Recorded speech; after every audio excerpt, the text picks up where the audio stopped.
कक्षा 11वीं विषय गणित प्रश्नावली 21। किसी दौड़ में 3 घोड़े ए, बी तथा सी भाग लेते हैं।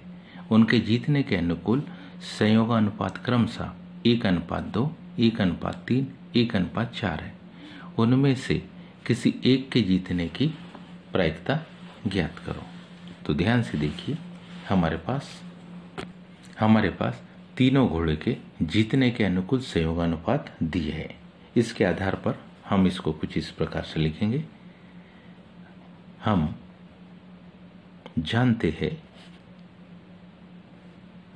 किसी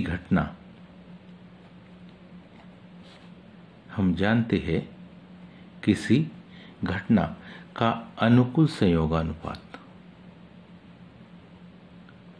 किसी घटना का अनुकूल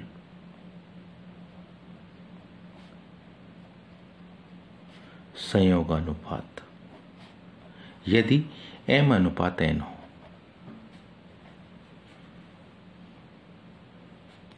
तो ऐसी कंडीशन में घटना की सफलता की प्रायिकता, घटना की सफलता की प्रायिकता अगर अनुकूल संयोगानुपात m/n हो, तो इसकी सफलता की जो प्रायिकता होगी वो होगी m/m+n होती है।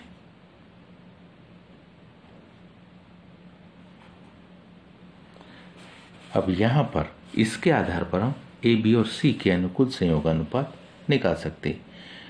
ए के जीतने की, इसलिए ए के जीतने की प्रायिकता,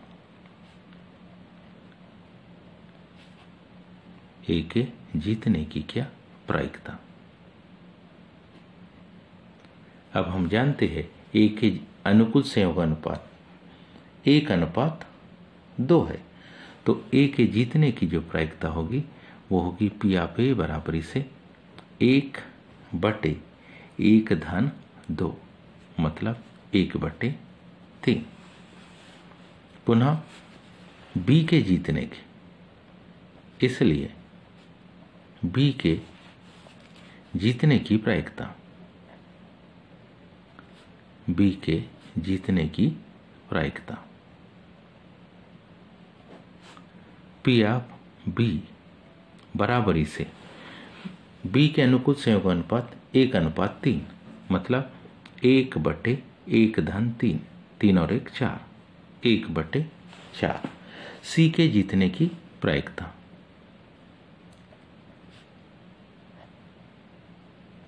सी के जीतने की प्रायिकता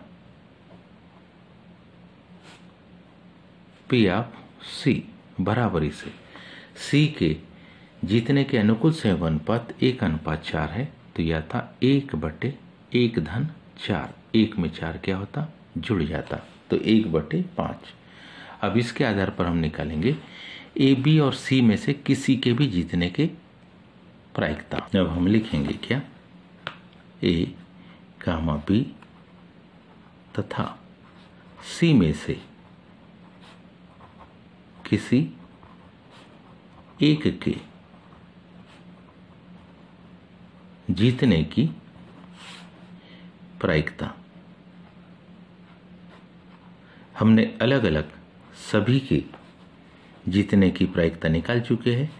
P(a) union B union C, means P(a) में हम P(b) को जोड़ देंगे, P(b) में हम P(c) को जोड़ देंगे, तो हमारे पास जीतने के अनुकूल प्रायिकता आ जाएगी 1/3 धन 1/4 धन 1/5। एलसीएम जब लेंगे तो एलसीएम इसका आएगा 60। 3 का भाग देंगे 60 में तो 20 बार जाएगा, 20 से कम 20, धन 4 का भाग देंगे 60 में 15 बार जाएगा, 15 कम 15, 5 का भाग देंगे 12 बार जाएगा, तो जोड़ने पर ये माना गया कितना, 47/60। तो हम कह सकते हैं क्या कि ए, बी और सी में से किसी के भी जीतने की जो प्रायिकता हमारे पास है वो होगी 47/60। उम्मीद है आप सबको ये समझ में आया होगा। आज के लिए इतना। शेष कर धन्यवाद।